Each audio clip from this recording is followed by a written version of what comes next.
নমস্কার, দেখছেন কলকাতা টিভি। আপনাদের সঙ্গে রয়েছে আমি অভিক। শুরু করছি সংবাদ সারাদিন। আজ সকাল থেকেই যে ছবি আপনাদের সামনে আমরা বারবার তুলে ধরছি, ইডির আধিকারিকরা তারা তল্লাশি অভিযানে বেরিয়েছেন। নিয়োগ দুর্নীতি মামলায় ফের একবার সকাল থেকেই তৎপর হতে দেখা গেছে ইডির আধিকারিকদের। 4 জায়গার ছবি এই মুহূর্তে আপনাদের সামনে আমরা তুলে ধরছি।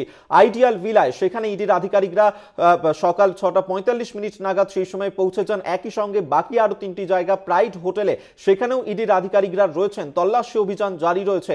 অন্যদিকে প্রদীপ সিং, যিনি প্রসন্ন রায়ের ঘনিষ্ঠ বলেই পরিচিত, তার বাড়িতেও রয়েছেন ইডির আধিকারিকরা। অন্যদিকে সল্টলেকের বলাকা আবাসন, সেখানেও একই সঙ্গে চলছে ইডির আধিকারিকদের এই তল্লাশি অভিযান।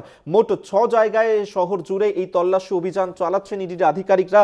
নিয়োগ দুর্নীতি মামলাতেই এই মুহূর্তে ইডির আধিকারিকদের আজকের এই তল্লাশি অভিযান। এবং যেমনটা জানা যাচ্ছে যে প্রসন্ন রায়, যিনি কিনা গ্রুপ ডি নিয়োগ মামলা এবং নবম দশমের শিক্ষক নিয়োগ মামলায় অভিযুক্ত ছিলেন, সিবিআইয়ের হাতেও গ্রেফতার হয়েছিলেন তিনি। তবে আপাতত সুপ্রিম কোর্টের নির্দেশে জামিনে মুক্ত।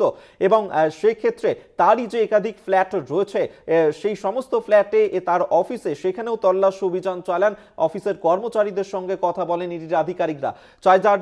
4 জায়গার ছবি এই মুহূর্তে আপনাদের সামনে আমরা তুলে ধরছি। দেখতে পাচ্ছেন আইডিয়াল ভিলা, সেখানে যে ফ্ল্যাট রয়েছে, তার পাশাপাশি প্রাইড হোটেল, প্রদীপ সিং এর বাড়ি এবং বলাকা আবাসন, চলছে তল্লাশি অভিযান।